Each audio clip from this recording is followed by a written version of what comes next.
ha llamado a la unidad nacional y desde distintos sectores han dado un paso al frente, pero ahora falta el siguiente paso: hacer carne la unidad nacional frente a un país quebrado y un tejido social carcomido por el crimen organizado.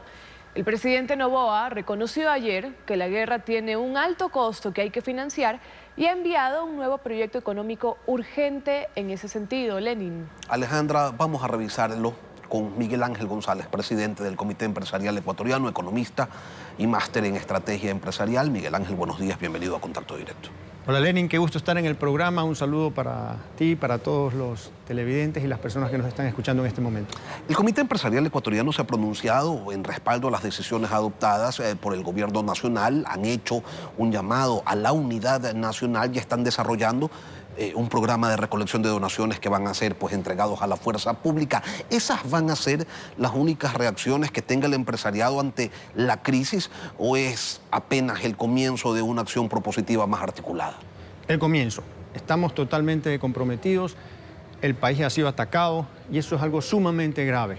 Y ante medidas o situaciones graves se requieren medidas contundentes. Por eso nuestro respaldo a las acciones tomadas por el gobierno nacional para viabilizar las operaciones militares y también, es importante decir, nuestro total respaldo a las fuerzas del orden, a la Policía Nacional y a las Fuerzas Armadas, quienes tienen la noble misión de defender a la patria. Quiero felicitar la valentía y la efectividad de la policía mostrada en estos días y una ovación de pie a las Fuerzas Armadas que están entrando a la cancha donde se juega la vida y la integridad de los ecuatorianos, así como la institucionalidad del país. ¿Y cómo visualiza el sector empresarial el rol que deben asumir ante este conflicto? Un rol que se debe asumir para superar el estado de violencia generalizado que vive hoy la nación. Nosotros estamos totalmente activados, hoy ayudando y apoyando a las fuerzas del orden, pero queremos ser parte de la solución, queremos ayudar a recuperar la paz, pero también ayudar a mantener el aparato productivo en medio de una guerra, que obviamente también tiene sus complicaciones. ¿Cuáles son las propuestas? Entonces, ¿por qué lo hacemos? Porque hoy tenemos la prioridad de la seguridad, pero también una prioridad de toda la ciudadanía, que es la economía. Son como que dos caras de una misma moneda. Una buena economía necesita de seguridad y la seguridad necesita de una buena economía. Entonces no podemos paralizarnos a pesar de las circunstancias. No podemos esperar a que pase la tormenta, tenemos que aprender a movernos debajo de la lluvia. Ante eso, ¿cómo toman, cómo leen, cuáles son las primeras reacciones, Miguel Ángel, a este proyecto de urgencia económica que incrementaría o que plantea la posibilidad de subir el IVA del 12 al 15%? Sí, nos acabamos de desayunar esa noticia. Yo creo que la situación económica que estamos y la guerra que estamos viviendo demanda medidas y cambios estructurales. Entonces yo creo que hoy es la oportunidad de buscar esos cambios estructurales que permitan tener fondos permanentemente. Entonces, lo vamos a analizar. El país necesita recursos para una guerra, pero es necesario también tomar medidas para poner en orden las arcas fiscales de una manera correcta. Por ejemplo, la focalización de subsidios es una oportunidad para hacerlo, porque es perverso y hay una distorsión económica cuando gran parte de los recursos de los ecuatorianos se van para el contrabando, por ejemplo. Entonces yo creo que es momento de tomar esas medidas estructurales y si se va a tomar alguna medida como la que se está proponiendo para golpear el consumo, justificable o comprensible, pero golpear el consumo o la actividad económica, tienen que tomarse otras medidas que ayuden a aumentar la competitividad y que ayuden a mejorar el panorama económico de nuestro país para que haya más movimiento económico. Por ejemplo, ¿qué otras medidas tomarían con agrado, de buena manera y como una suerte de compensación a estos 3 puntos de incremento del IVA? Por ejemplo, de parte y parte, la reducción del gasto público improductivo, que ahí hay mucho por hacer. Otra, la lucha contra el contrabando, el comercio ilícito, lo que golpea al sector formal de la economía. Es decir, a todas esas personas o a todos esos individuos que hacen negocios por la izquierda o que hacen las cosas chuecas, hay que cobrarle impuestos. De esa manera se recauda más y se pone también orden en la economía. Ahora, si los empresarios no asumen una posición de proposición y acción, van a terminar siendo, como hasta ahora, víctimas de una violencia que afecta sus operaciones y, evidentemente, su rentabilidad. Y sí, el empresariado es heterogéneo, cada uno tiene una visión particular del mercado, de la sociedad y de la economía. Ahora, ustedes, estos temas, la posibilidad de entregar una contribución para seguridad, ya lo habían discutido, ya lo habían abordado. ¿Existía un consenso sobre aquello? Es algo que se ha venido analizando, se lo ha hecho en otros países, entonces lo hemos estado analizando, pero por eso creemos que es momento de transparentar las cuentas y es momento de pensar en medidas estructurales que ayuden a poner en orden las arcas fiscales sin golpear las arcas empresariales, porque cuando se golpea obviamente al sector productivo, se golpea la economía y hoy tenemos que cuidar la seguridad, pero también la economía de todos los ciudadanos. Y cuando ustedes dicen, ok, sí, lo hemos analizado, lo hemos revisado, ¿habían contemplado quizás de cuánto podía ser ese aporte?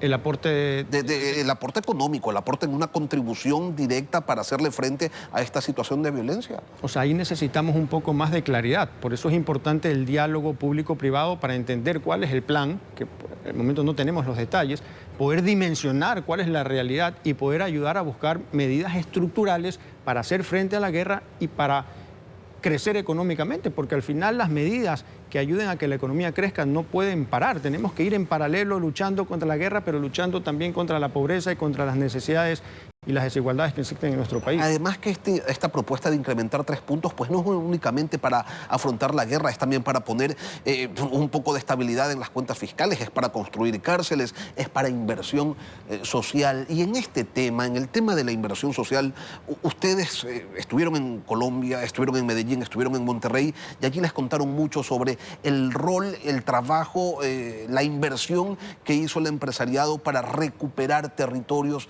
¿Lo van a replicar acá? Sí, totalmente comprometidos con la reconstrucción del tejido social, con la eliminación de las desigualdades y con el compromiso de invertir en desarrollo social. Eso lo hicimos público, el compromiso en enero del año pasado en nuestra primera convención con el consenso de Manta, al que llegamos todos los gremios del sector productivo, en donde hay un compromiso serio de ayudar a eliminar las desigualdades en nuestro país.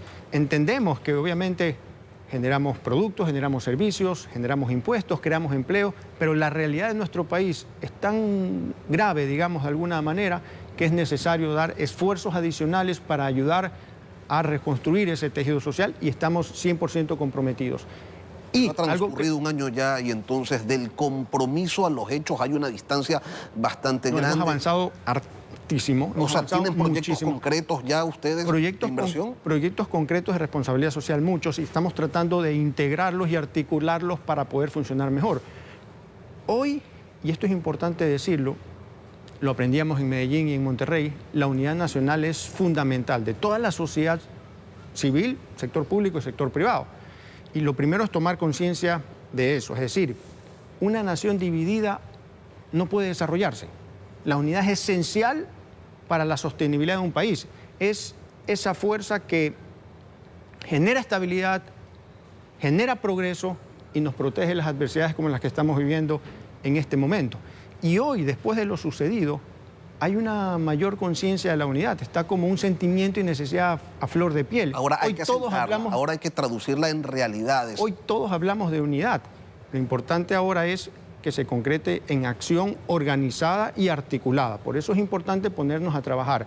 Creo que es momento de evitar las críticas o andar buscando defectos o fallas en las autoridades o en los distintos sectores y empezar a sumar esfuerzos, multiplicar ideas y generar sinergias para trabajar articuladamente. ¿Han conversado ustedes como comité empresarial con municipios, con prefecturas, para primero identificar cuáles son los territorios en donde se podrían desarrollar inversiones y segundo, tienen las propuestas concretas para, no sé, construir un sistema de agua potable en un determinado lugar, para hacer canchas deportivas en otro, para financiar no solamente la construcción, sino la operación de un centro cultural en algún lugar complicado de Esmeraldas, qué sé yo? Sí, nos estamos organizando.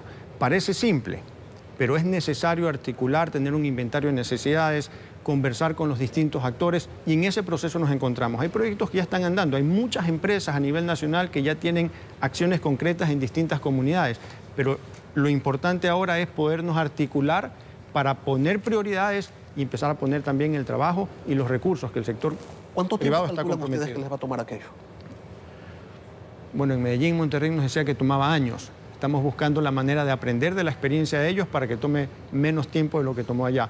Es un trabajo complicado. Lo que estamos viviendo hoy obviamente es consecuencia de las desigualdades que han venido existiendo desde hace mucho tiempo, ¿no? La falta de oportunidades es un caldo de cultivo para la delincuencia y por eso queremos trabajar de manera comprometida. El sector empresarial ha hecho un compromiso serio y permanente por ayudar a eliminar las desigualdades en nuestro país. Creo que hay que tomar conciencia que en el Ecuador los buenos son la absoluta mayoría y hoy es el momento de mostrar ese talante, sacarlo a flote, todas esas capacidades que tenemos los ecuatorianos para salir airosos de esta situación. Miguel Ángel, en Colombia, por ejemplo, se determinaron una serie de incentivos para que el empresariado contribuya al desarrollo de la paz.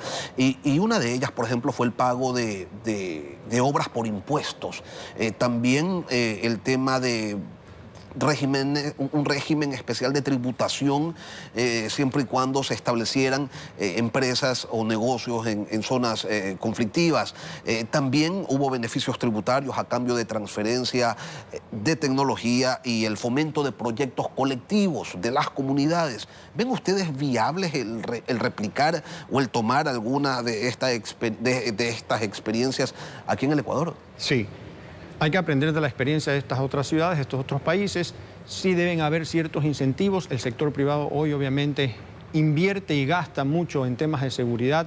Entonces sí se deben buscar ciertos incentivos para esos esfuerzos adicionales que se hacen y otros más que se pueden ir conversando en el camino. Pero lo importante es que nos podamos sentar constantemente en la mesa, sector público y privado, para evaluar las distintas perspectivas y encontrar soluciones. Hoy estamos en ese proceso de construir puentes.